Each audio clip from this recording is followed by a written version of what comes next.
ఎన్నికల్లో ఓటమి తర్వాత తొలిసారి తెలంగాణ భవన్లో కేసీఆర్ అడుగుపెట్టారు. దాదాపు 2 నెలల తర్వాత పార్టీ ఆఫీస్కు వచ్చిన కేసీఆర్ మరోసారి సెంటిమెంట్ ముహూర్తం ఫాలో అయ్యారు. కేసీఆర్కు పార్టీ నేతలు ఘన స్వాగతం పలికారు.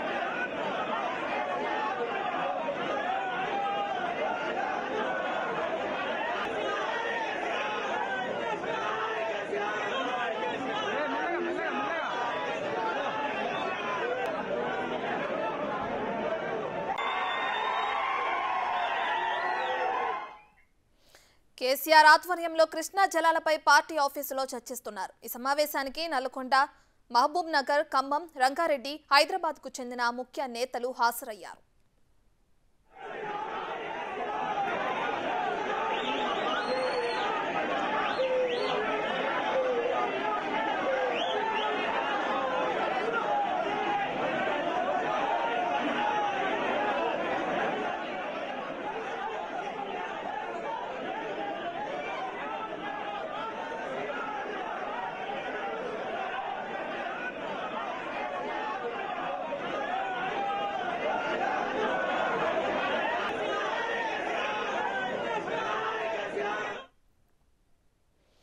ఇక మరోసారి సెంటిమెంట్ అలాగే ముహూర్తాన్ని ఫాలో అవుతూ ఎన్నికల్లో ఓటమి తర్వాత తొలిసారి తెలంగాణ భవన్లో కేసీఆర్ అడుగుపెట్టారు. దీనికి సంబంధించి మరింత సమాచారాన్ని మా ప్రతినిధి సైదులు అందిస్తారు. సైదులు,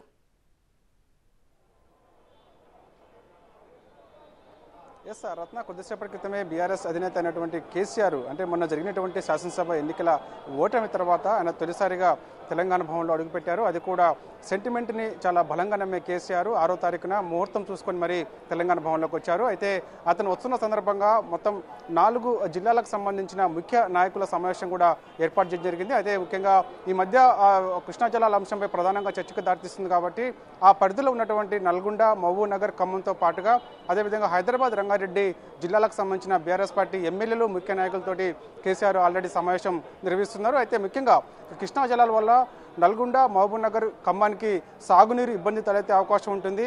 నల్గొండ, ఖమ్మం, మహబూబ్ నగర్ ఎడారిగా మారే అవకాశం ఉంటుందని చెప్పేసి కూడా ప్రధానంగా చర్చకు వస్తున్నట్టు కూడా మన సమాచారం ఉంటుంది. అదేవిధంగా హైదరాబాద్, రంగారెడ్డి విషయానికి వస్తే మాత్రము నాగార్జున సాగర్ నుంచి రోజుకి 800 టీఎంసీల వాటర్ని తాగు నీరుకి అందిస్తారు కాబట్టి సో ఆ అంశం కూడా ప్రస్తావనకు వచ్చే అవకాశం కనిపిస్తుంది. దానిలో భాగంగానే హైదరాబాద్, రంగారెడ్డి జిల్లాలకు సంబంధించిన ముఖ్య నాయకులను కూడా కేసీఆర్ ఈ సమావేశానికి ఆహ్వానించారు. ఎందుకంటే డైలీ ఖచ్చితంగా హైదరాబాద్కు తాగునీరు అవసరం కాబట్టి సో ఖచ్చితంగా కృష్ణా జిల్లాలో రోజు 800 టీఎంసీల వాటర్ అవసరం ఉంటుంది కాబట్టి అది కూడా సమస్య తలెత్తే అవకాశం ఉంటుందని చెప్పేసి కూడా కేసీఆర్ భావిస్తున్నారు. అయితే వాస్తవంగా మాటల యుద్ధం మొదలైందని చెప్పవచ్చు. ఎందుకంటే పార్లమెంటరీ ఎన్నికలు దగ్గర పడుతున్న వేళ ఇటు కాంగ్రెస్ అధికార పార్టీ కాంగ్రెస్ అదేవిధంగా ప్రతిపక్ష బీఆర్ఎస్ మధ్య మాటల యుద్ధం కొనసాగుతుంది. ఒకరిపై ఒకరు పరస్పర విమర్శలు చేసుకుంటున్నారు. చూస్తున్నాం మనము. అంటే కృష్ణా జలాల ప్రాజెక్టులు ఏదైతే శ్రీశైలం, నాగార్జున సాగర్ ఉందో ఆ కృష్ణా జలాల ప్రాజెక్టు సంబంధించి శ్రీశైలం, నాగార్జున సాగర్ని కృష్ణా రివర్ బోర్డు మేనేజ్మెంట్కి అప్పగించారని చెప్పేసి కాంగ్రెస్ పార్టీ బీఆర్ఎస్ పై ఆరోపణ చేస్తుంది. బీఆర్ఎస్ కాంగ్రెస్ పార్టీపై ఆరోపణ చేస్తుంది. ఒకరిపై ఒకరు పరస్పర విమర్శలు అయితే కొనసాగుతున్నాయి. ప్రధాన అంశంగా కూడా మన రాబోయే అసెంబ్లీ బడ్జెట్ సమావేశాల్లో కూడా చర్చకు దారితీసే అంశంగా మనకు అర్థమవుతుంది. ఎందుకంటే ముఖ్యంగా ఇదే అంశాలకు సంబంధించి ఎందుకంటే గతంలో చూసుకుంటాం మనము అంటే 2015లోనే ఇటు బీఆర్ఎస్ పార్టీ అధికారంలో ఉండగా కృష్ణా జిల్లాలో మనకు రావాల్సిన వాటా 551 టీఎంసీల వాటర్ సంబంధించి డిమాండ్ పెట్టలేదని చెప్పేసి కాంగ్రెస్ పార్టీ అయితే ఇప్పటికే చూసుకుంటే అటు కృష్ణా జలాలకు సంబంధించి తప్పు మీదంటూ అటు బీఆర్ఎస్ గానీ ఇటు కాంగ్రెస్ గానీ ఒకరిపైన ఒకరు ఆరోపణలు చేసుకుని చూస్తున్నాం. అయితే ఇప్పుడు ఈ రోజు కేసీఆర్ ఆధ్వర్యంలో కృష్ణా జలాలపై పార్టీ ఆఫీసులో చర్చిస్తున్నారని తెలుస్తుంది. అయితే ముఖ్యంగా ఏ అంశాల గురించి చర్చలు జరిగే అవకాశం కనిపిస్తుంది? ఎస్ రత్న, మీరు అన్నట్టుగా ఈ ప్రధానంగా కృష్ణా జలాల అంశమే ముఖ్యంగా శ్రీశైలం నాగార్జున సాగర్ ప్రాజెక్టులు కేఆర్ఎంబికి కృష్ణా రివర్ బోర్డ్ మేనేజ్మెంట్ బోర్డుకి ఇది అప్పగించడం వల్ల జరిగే నష్టంకు సంబంధించి ఆయా పరిధిలో ఉన్నటువంటి జిల్లాలకు సంబంధించిన ముఖ్య నాయకుల్ని తెలంగాణ భవన్కి పిలిపించుకున్నారు కేసీఆర్. వారితోటే ప్రధానంగా చర్చకు వచ్చే అవకాశం కనిపిస్తుంది. మనం చెప్పినట్టుగా ముందుగా దానివల్ల కేఆర్ఎంబికి అప్పగించడం వల్ల జరగబోయే నష్టం ఏంటి అంటే మనకి అత్యవసరంగా సాగునీరు కావాలన్నా తాగునీరు కావాలన్నా ఇబ్బంది తలెత్తే అవకాశం ఉంటుంది. అదేవిధంగా విద్యుత్ విషయంలో కూడా చాలా ఇబ్బందులు తలెత్తుతాయి. ఎందుకంటే కంప్లీట్గా కృష్ణా రివర్ బోర్డు పరిధిలో ఉండడం వల్ల మనకి అత్యవసరంగా ఏదన్నా విద్యుత్ కావాలన్నా సాగునీరు కావాలన్నా తాగునీరు కావాలన్నా కూడా ఇబ్బందులు తలెత్తుతాయి. సో ఇక్కడ నుంచి కేఆర్ఎంబికి ప్రాజెక్టులోకి ఆ రెండు శ్రీశైలం నాగార్జున సాగర్ ప్రాజెక్టులు వెళ్లకుండా చూడాల్సిన బాధ్యత మనపై ఉంటుందని చెప్పేసి కూడా ఉంటున్నారు. దాన్ని ప్రధానంగా అంశంగా మలుచుకొని రాబోయే పార్లమెంట్ ఎన్నికల్లో దృష్టిలో పెట్టుకొని వెళ్ళాలని చెప్పేసి కూడా ఇటు కేసీఆర్ నాయకులకు దిశానిర్దేశం చేస్తున్నారు. ఎందుకంటే ప్రధాన అంశంగా ఈసారి కృష్ణా జలాల అంశమే ఉండబోతుందని చెప్పేసి కూడా అంటున్నారు. వాస్తవంగా కాంగ్రెస్ పార్టీ చెప్తున్న మొదటి నుంచి కూడా బీఆర్ఎస్ పార్టీ అధికారంలో ఉన్నప్పుడే అటు కేఆర్ఎంబికి అప్పగించారని చెప్పేసి కూడా ఇటు కాంగ్రెస్ పార్టీ చెప్తుంది. కానీ ఈ మధ్య కాంగ్రెస్ పార్టీ అధికారంలోకి వచ్చిన తర్వాత 50 రోజుల్లోనే ఇటు రెండు ప్రాజెక్టులు శ్రీశైలం నాగార్జున సాగర్ రెండు ప్రాజెక్టులని కాంగ్రెస్ పార్టీ కేఆర్ఎంబికి అప్పగించారని చెప్పేసి బీఆర్ఎస్ పార్టీ ఆరోపిస్తుంది. ఏదేమైనా సరే పరస్పర ఇద్దరు కూడా ఇటు అధికార పార్టీ కాంగ్రెస్ అదేవిధంగా ప్రతిపక్ష బీఆర్ఎస్ కూడా పరస్పర విమర్శలు అయితే కొనసాగుతున్నాయి. ప్రధాన అంశంగా కృష్ణా జలాల అంశాలనే ఇప్పుడు కేసీఆర్ బీఆర్ఎస్ పార్టీ ఎమ్మెల్యేలు ముఖ్య నాయకులతో అయితే సమావేశం నిర్వహిస్తున్నారు. రాబోయే కాలంలో ఎలాంటి వ్యూహాత్మకంగా వ్యవహరించాలి, కృష్ణా జలాలను ప్రధాన అంశంగా తీసుకొని పార్లమెంట్ ఎన్నికల్లో ముందుకెళ్లాలని చెప్పేసి కూడా చెప్తున్నారు. దానిలో భాగంగా ఈ నెల 13న కూడా నల్గొండలో భారీ నిరసన సభ కూడా ప్లాన్ చేస్తున్నారు బీఆర్ఎస్ పార్టీ. ఎందుకంటే కృష్ణా జలాల విషయంలో నల్గొండ అదేవిధంగా మహబూబ్ నగర్ ఖమ్మం జిల్లాలు ఎడారిగా మారే అవకాశం ఉంటుంది కేఆర్ఎంబికి అప్పగించడం వల్ల. సో అందుకని అక్కడ నల్గొండ జిల్లాలో ఖచ్చితంగా భారీ బహిరంగ సభ ఏర్పాటు చేస్తుంది. సో ఆ సభకు సంబంధించిన ఆ ప్లాన్ వ్యూహం ఎలా ఉండాలనేది కూడా ఇప్పటికే కేసీఆర్ నల్గొండ జిల్లాకు చెందినటువంటి ముఖ్య నాయకులతో కూడా సమావేశం అయితే నిర్వహిస్తున్నారు. ఏదేమైనా సరే ఇప్పుడు రాబోయే పార్లమెంట్ ఎన్నికల్లో మాత్రము కృష్ణా జలాల అంశమే ప్రధానంగా కూడా చర్చకు వస్తుందని చెప్పవచ్చు.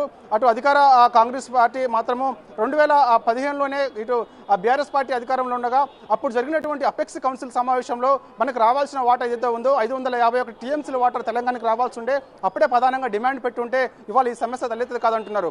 అదేవిధంగా 2019లో జరిగినటువంటి రెండు అపెక్స్ కౌన్సిల్ సమావేశంలో 299 టీఎంసీలకు సంబంధించిన వాటర్ మాత్రము మనం అంగీకరించాము. సో అందువల్లనే భారీ నష్టం జరిగిందని చెప్పేసి కాంగ్రెస్ పార్టీ చెప్తుంది. అదేవిధంగా 2022లో మే నెలలో జరిగినటువంటి ఆ 16వ కేఆర్ఎంబి మీటింగ్లో అప్పటికే రెండు ప్రాజెక్టుల విషయంలో దాదాపుగా కృష్ణా కేఆర్ఎంబి పరిధిలోకి అమలు చేసేందుకు సిద్ధమైంది బీఆర్ఎస్ పార్టీ అని చెప్తుంది. ఏదేమైనా సరే ముఖ్యంగా శ్రీశైలం పైన ఉన్నటువంటి రాయలసీమ ఎత్తిపోతల పథకం విషయంలో కూడా అప్పుడు జగన్మోహన్ రెడ్డి రోజుకి 8 టీఎంసీల వాటర్ తరలించుకు తీసుకుపోతుంటే కనీసం బీఆర్ఎస్ పార్టీ స్పందించలేదు. కానీ 2 టీఎంసీల వాటర్ కావాలని ఇవాళ మనము గోదావరి ప్రాజెక్టుపై దాదాపుగా 1,00,000 కోట్లు ఖర్చు చేసి కాళేశ్వరం ప్రాజెక్టు నిర్మించామని చెప్పేసి కూడా కాంగ్రెస్ పార్టీ చెప్తుంది. ఏదేమైనా సరే కృష్ణా జలాల అంశం మాత్రము రాబోయే పార్లమెంట్ ఎన్నికలు దృష్టిలో పెట్టుకొని ప్రధాన అంశంగా మలుచుకొని అటు కాంగ్రెస్ ఇటు బీఆర్ఎస్ పార్టీ ఎన్నికలకు వెళ్లే సిద్ధంగా కనిపిస్తుంది. రత్న రైట్ సైదులు అటు ఎన్నికల్లో ఓటమి తర్వాత అలాగే ఆయన అనారోగ్య కారణాల దృష్ట్యా కూడా కేసీఆర్ ఇప్పటివరకు బయట రాలేదు. అయితే తొలిసారి తెలంగాణ భవన్లో కేసీఆర్ అడుగుపెట్టడం మనం చూస్తూనే ఉన్నాం. దీనికి సంబంధించి అటు బీఆర్ఎస్ నేతలు కూడా భారీ ఎత్తున చేరుకుని ఆయనకి స్వాగతం పలకడం కూడా మనం విజువల్స్ లో చూస్తూనే ఉన్నాం. ప్రస్తుతం అక్కడ పరిస్థితి ఏ విధంగా ఉంది, ఎంతమంది నేతలు అక్కడికి హాజరయ్యారు?